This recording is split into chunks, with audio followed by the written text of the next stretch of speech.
Hi everyone, welcome to interactive session by National Gluten Free Registry and Certifications yet again, where we will be discussing some major points about gluten free food safety and hygiene.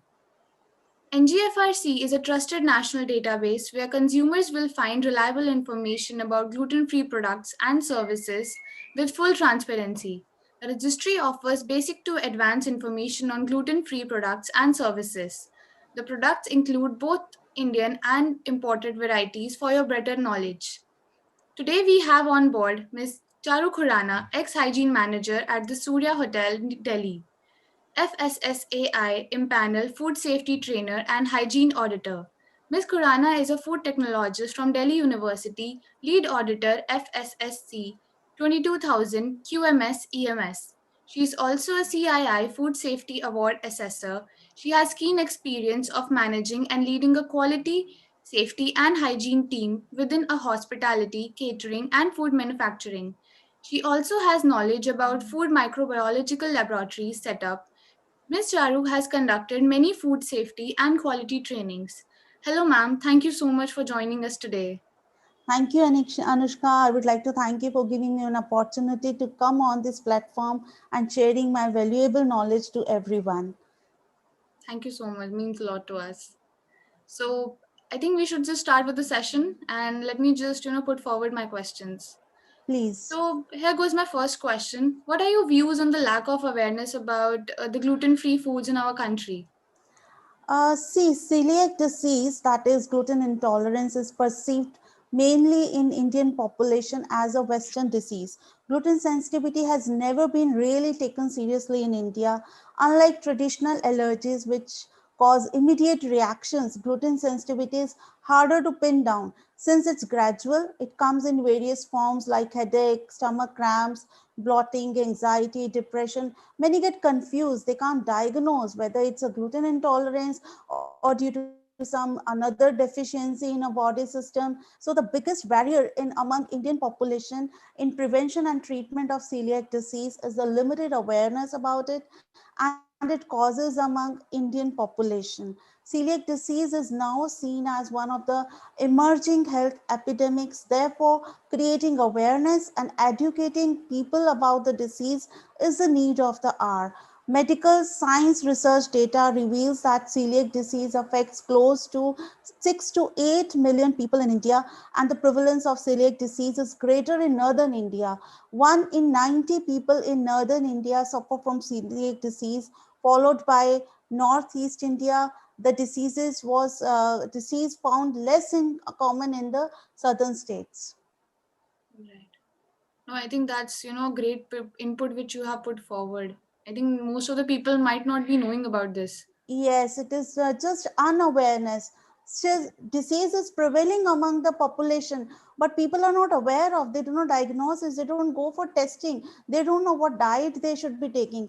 Now, gradually, the awareness is coming up, and counselors are coming up. Many industries has come up. They have started developing diet-free products, but still, it needs a lot of awareness and education of Indian population.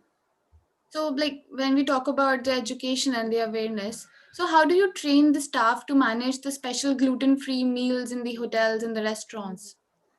Yeah, but what like for offering a gluten-free menu is a valuable service in the hospitality sector. Chefs in hotels, they design special menus, gluten-free menus.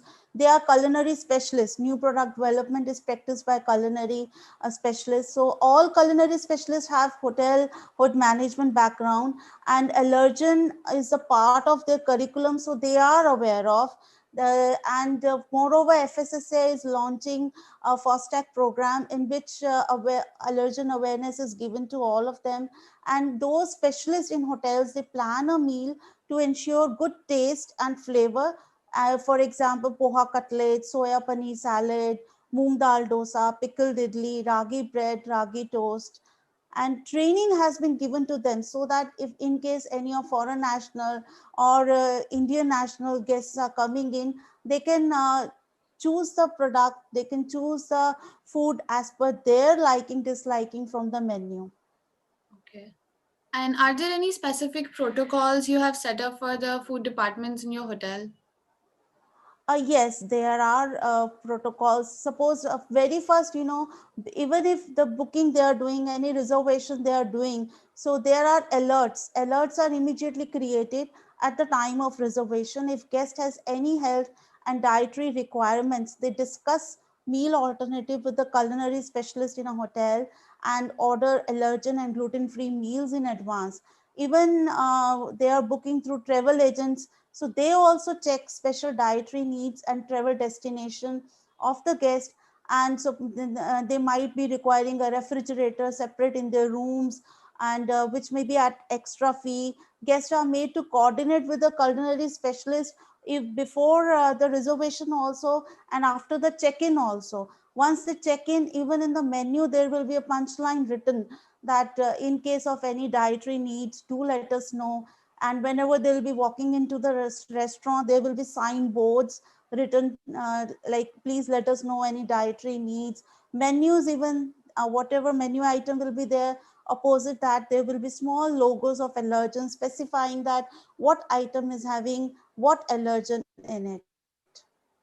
So I think that's a very great and initiative uh, and takes a lot of and courage. other than also, yes, other than also in back end of the kitchen also, suppose this is the front of the house area, in back end of the house, whatever staff they are making the food, they have been clearly given instruction that whenever a special request come, so they have to ensure they are using fresh, clean and sanitized equipments and tools for preparing gluten-free food items.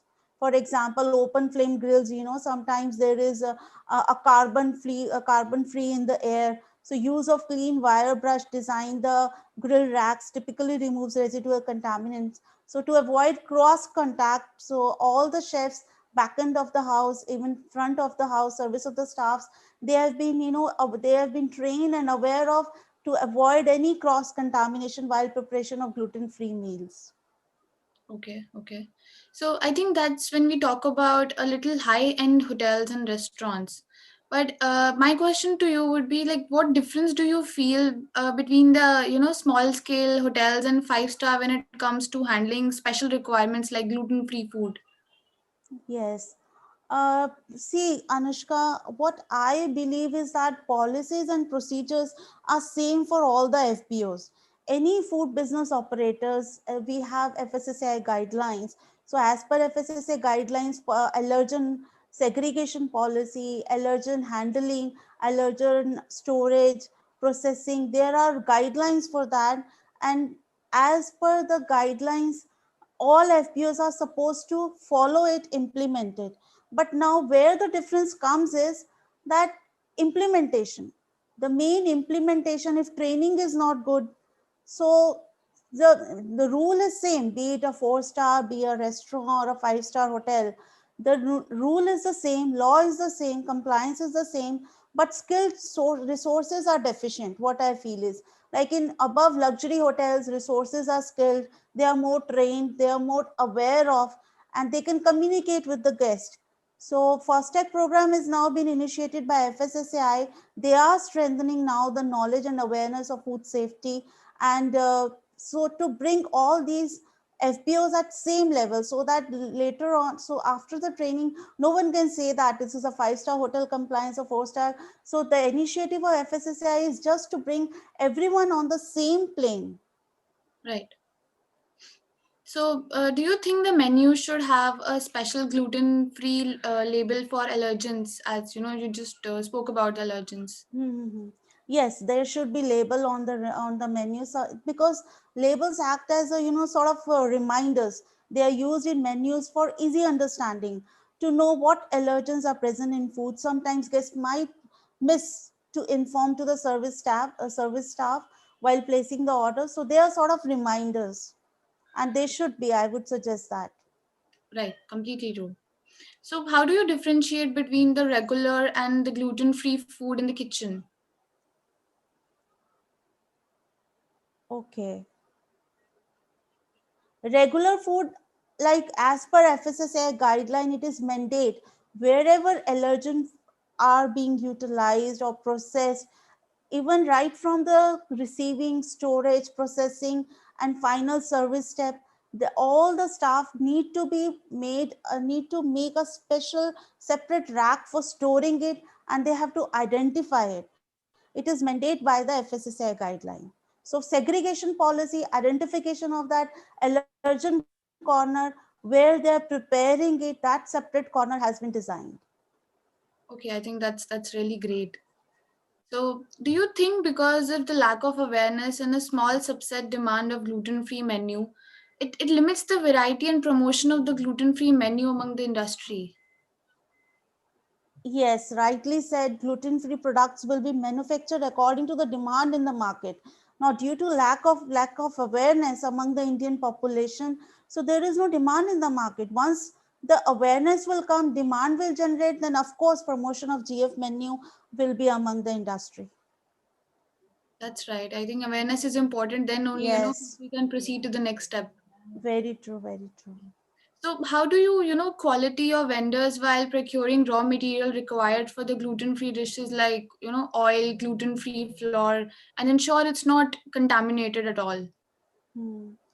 A best practice is to operate a thorough supplier approval program, conducting on site audits or off site document reviews of the supplier's current good manufacturing practices, preventive controls, grower contracts, allergen and gluten control programs, certificates of analysis, and other relevant information before raw material are ever purchased. Work only with suppliers that have comprehensive quality assurance programs in place, strict protocols for cleaning and sanitizing equipments, separate storage areas for equipments, as much as possible store gluten-free ingredient in sealed, whether they are doing it or not, they are, whether the containers are marked or not. So on-site vendor audits can reveal that yes, system is in compliance, everything is there.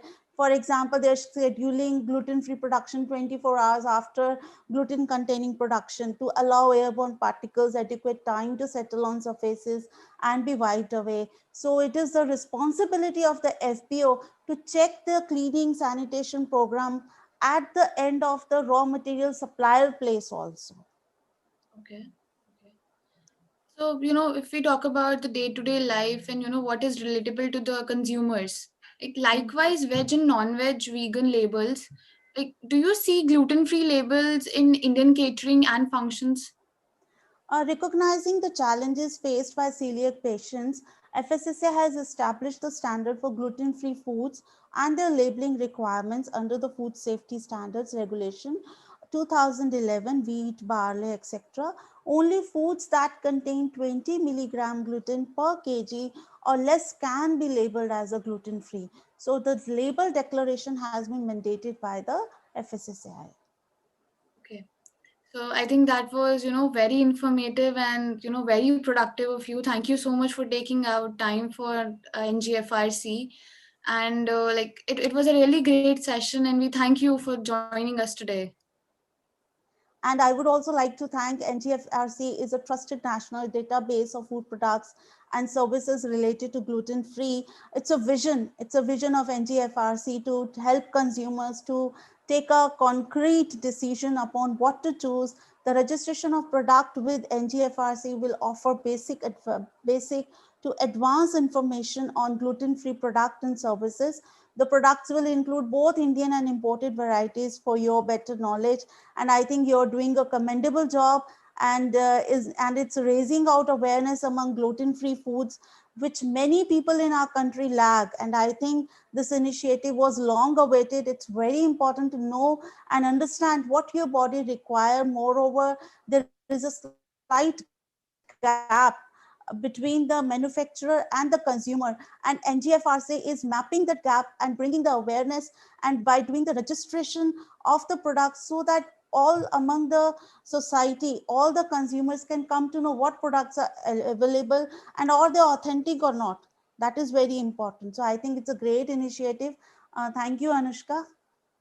Thank you so much, ma'am. Like, we need people like you to, support our initiative and, go for a long run. My pleasure. Thank you so much. Thank you.